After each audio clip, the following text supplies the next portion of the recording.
the President of Israel, Yitzhak Herzog, First Lady, Michal Herzog, Rector of the Hebrew University, Barak Medina, participants, guests, and friends.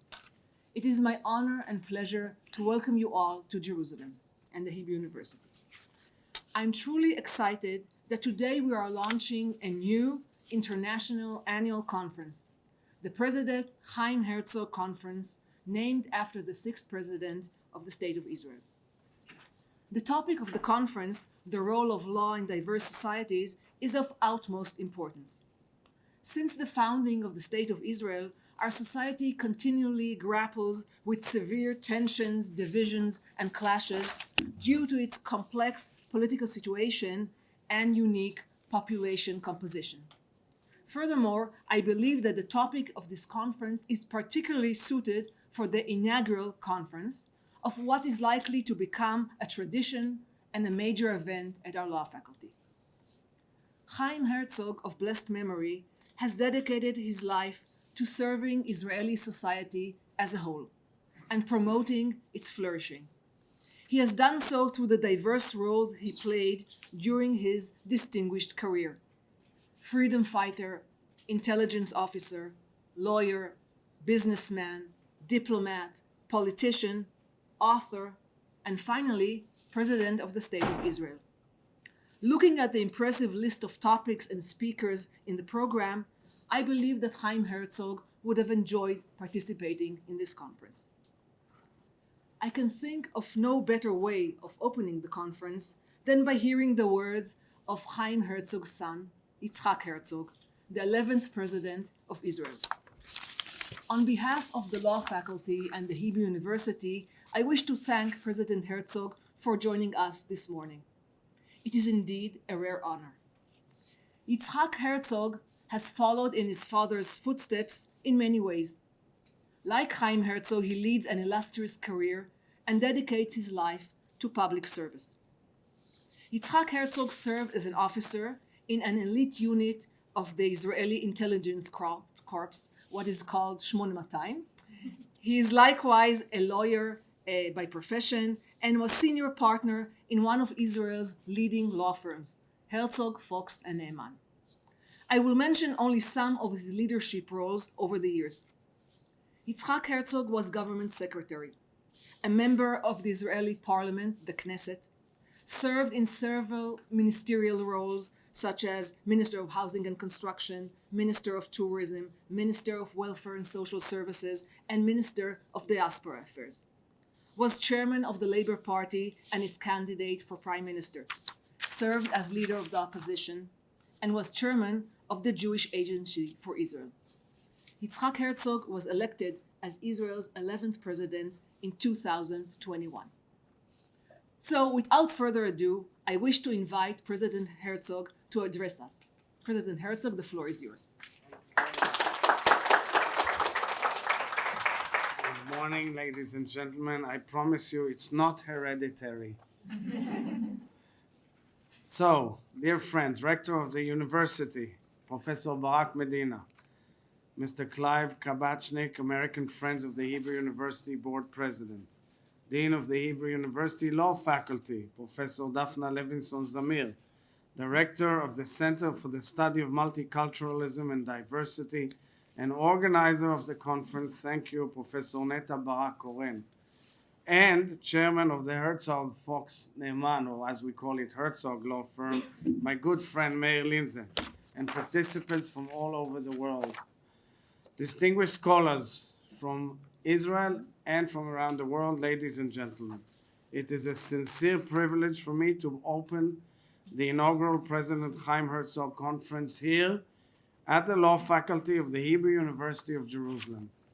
I want to thank the Hebrew University, and especially its Faculty of Law, the Center for the Study of Multiculturalism and Diversity, the first center of its kind in Israel, for hosting this significant and timely event. The Hebrew University Faculty of Law has long been at the forefront of Israeli society. In virtually every discipline, including the shaping of Israel's legal institutions, culture, and character, it has educated so many of our leading jurists, legal experts, civil servants, and political leaders. This conference, being held this year for the first time, highlights the Hebrew University's central role in addressing our society's most burning challenges. I would like to acknowledge the firm Herzog, known as Herzog Fox Neeman. The firm, founded by my late father, Chaim Herzog, the sixth president, together with Michael Fox, who emigrated from Britain, was then already a very active and well-known lawyer, and Professor Yaakov Neeman, former Minister of Justice and Finance, is also the firm in which I held my own legal career and is a key partner in this event. I thank Herzog Fox Neeman Chairman Meir Linzen and the partners who are here, David Zeiler and Moria Tam Shoshanim. Finally, Michal, my wife, and I would like to thank one particular faculty alumnus, our son Noam, currently a member of the Ministry of Justice, who was our family's representative and also graduated this faculty with honors. And we thank him greatly. And I want to mention that my late uncle, my father's brother, was also a graduate of this faculty, and I think he did his PhD here. Ladies and gentlemen, I'm so proud that this conference is dedicated to the issue of the role of law in diverse societies. Whilst my father was well known as a statesman and military analyst and defender of Israel on the battlefield and in the international arena, he saw the challenge of Israel's societal division and conflict as perhaps the greatest threat facing our state. In 1991, my father told a European newspaper, and I quote, "While our experiences has taught us formidable resilience against enmity from without, we are still precariously vulnerable to divisiveness from within." He felt it was the role of the state and all its branches to ensure that the unifying forces of social cohesion overcome the hostile forces of political division. Indeed, for him, law was directly linked to multiculturalism and diversity and dialogue from the very start of his legal career. He depicts an interesting anecdote in his biography. As he started his legal studies at the law school established by then the British Mandate in Jerusalem. As he wrote in his autobiography, and I quote, "That British institution was one of the only places where Jew and Arab could intermingle with each other in a calm atmosphere where they could learn from each other and teach each other." And he noted humorously that from the student's point of view, there was another advantage to studying at that school, with students and teachers who were Muslim, Jewish, and Christian. So they had a break from class on Friday, Saturday, and Sunday.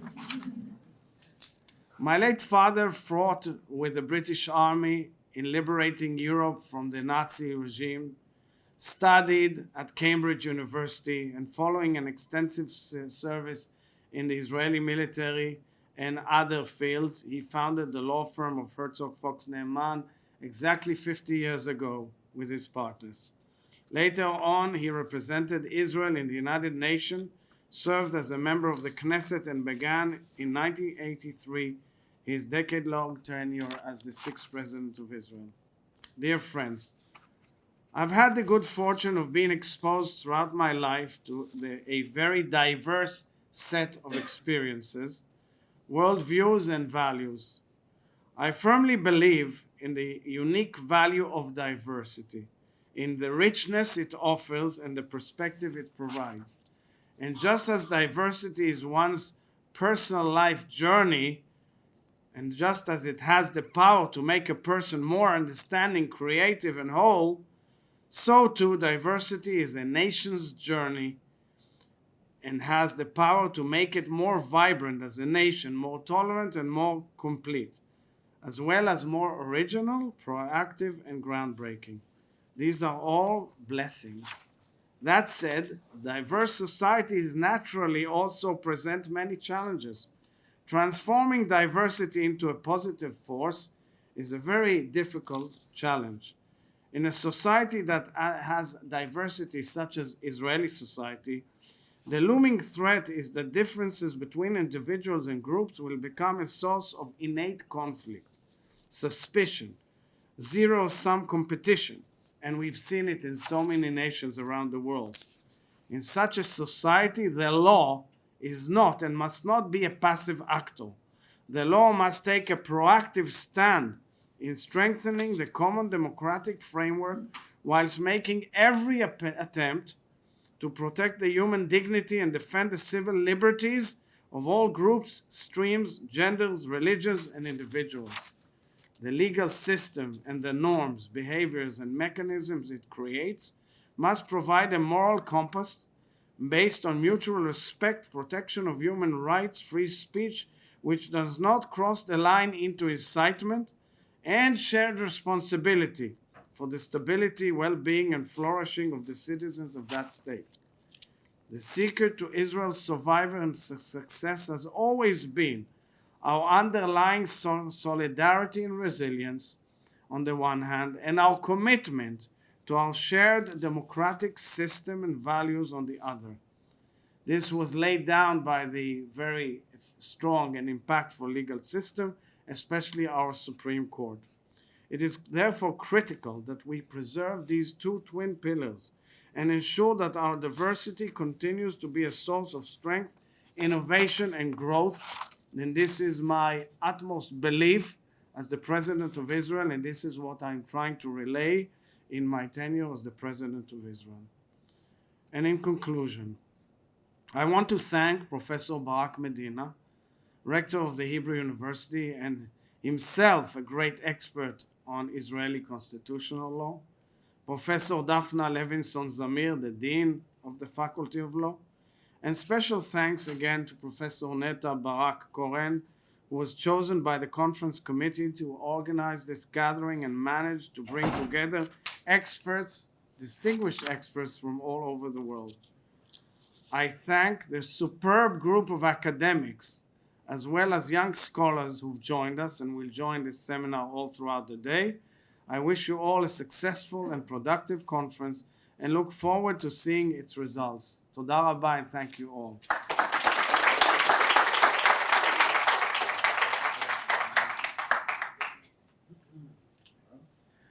Thank you so much, Mr. President. Dear guests, we are honored to cooperate with the Herzog family in this series of conferences, and I fully agree that the theme that was selected for this first conference, the role of law in diverse societies, is the proper one to open this series of lectures. I would like to reflect in just a few minutes on President Chaim Herzog's contribution in the context of the issue that we are discussing today. It seems that naming this series in memory of the late Chaim Herzog expresses our great appreciation for his tenacity to promote tolerance and combat racism. And I would like to note here just two events that, to my view, symbolize President Herzog's commitment to equality and tolerance. One event was his firm fight against the UN Declaration of Zionism as racism in 1975, characterizing the struggle of a nation to exercise its right to self-determination, like all other nations, as racism was and is an expression of anti-Semitism and racism. Suggestions that Zionism is essentially, regardless of specific policies, racism stands in contrast with values of democracy, equality, and multiculturalism. And at the same time, a decade later, then as the president of the State of Israel, President Herzog insisted in his fight against the Kahanist movement that the other way around is wrong as well. Zionism does not justify discrimination, and in fact, Zionism stands in contrast to racism. President Herzog's uncompromising struggle against Kahanism, which raised its flag with the election of Meir Kahana to the Knesset in 1948, set 84, sorry, 1948, 84, sorry, set a precedent. The commitment of the president to impartiality, as required by our traditions, does not provide justification to shy away from taking a strong position against all forms of racism and hatred. And indeed, President Herzog's struggle succeeded in moving the political system to fight against Kahanism, which led to the disqualification of the Kach party from participation in the elections since 1988 and on. Unfortunately, Kahanism has not left the world, and President Chaim Herzog's heritage, his unyielding battle against the manifestation of hatred and racism, should continue to guide us. And in this matter, it is noteworthy to mention the words of the prophet Tzfania that were said here in Jerusalem in 620 BCE. I'll say them first in Hebrew and then in English. והיה בעת ההיא אחפש את ירושלים בנרות ופקדתי על האנשים הקופאים על שמריהם האומרים בלבבם לא יטיב אדוני ולא ירא. And it shall come to pass on that day that I will search Jerusalem with candles, and I will visit upon the men who are settled on their lees, who say in their heart, the Lord shall do neither good nor harm. We cannot afford ourselves to give up fighting against evil, and I think that each and every one of us should have a role in this respect. I join the President in thanking all those who were involved in organizing this conference. Thank you so much, Netta, Noam, and all the participants here. And I'm sure that we will have a very fruitful and interesting discussion today. Thank you.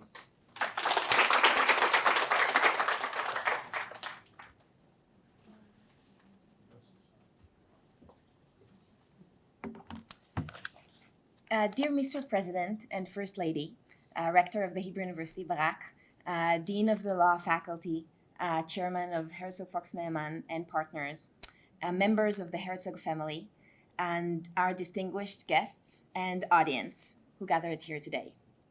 My name is Netta Barak-Corren. I'm a professor of law and the academic director of the Center for the Study of Multiculturalism and Diversity. And it is with really great pleasure and much excitement that we welcome you here today to commemorate President Chaim Herzog and begin a two-day program on a topic that was, as many said before me, close to President Chaim Herzog's heart, the role of law in diverse societies. Now, I don't know how many of you know that Chaim Herzog of blessed memory was a gifted radio presenter and broadcaster. And as a president, he broadcasted his own program once a month on Israeli National Radio. In this program, he used to describe his activities, respond to citizens' questions, and talk about the issues that concerned and also delighted him the most. Now, these conversations were recorded and later published in this short book that I highly recommend for history lovers. And that essentially, I think, documents President Herzog's narrative of his presidency and the issues of the day. When one reads through the book, it becomes patently clear that President Herzog was deeply concerned with and by various questions of diversity.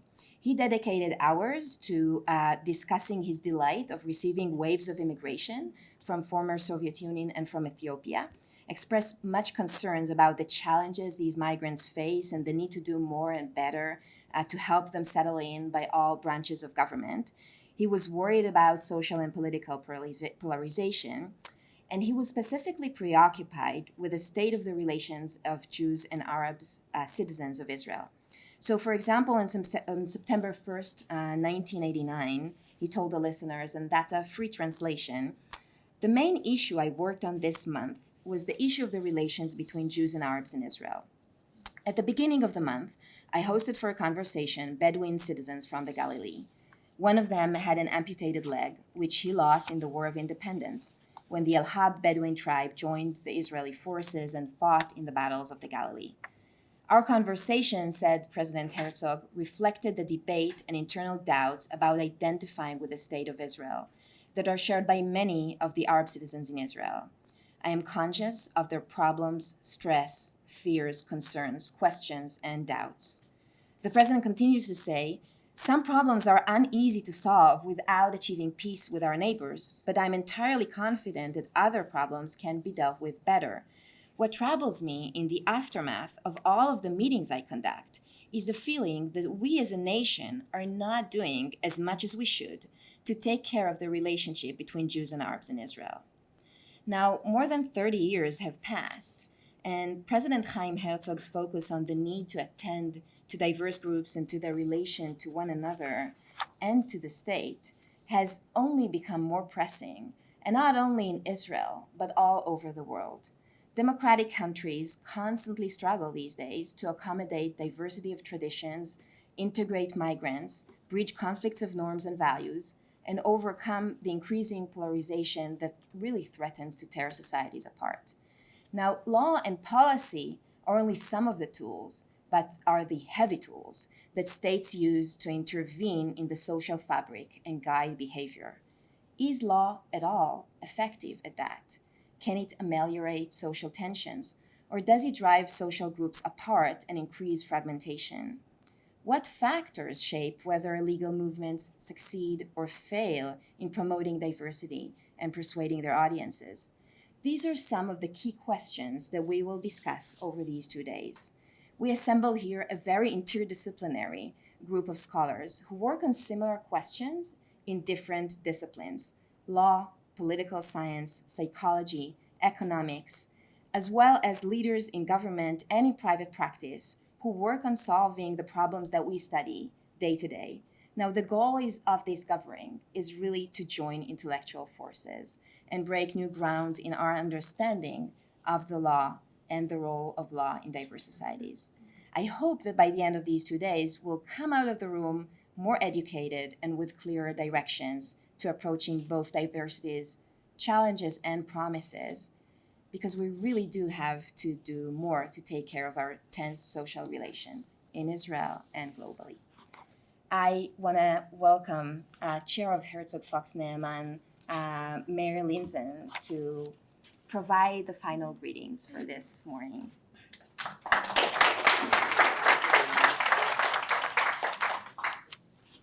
Thank you.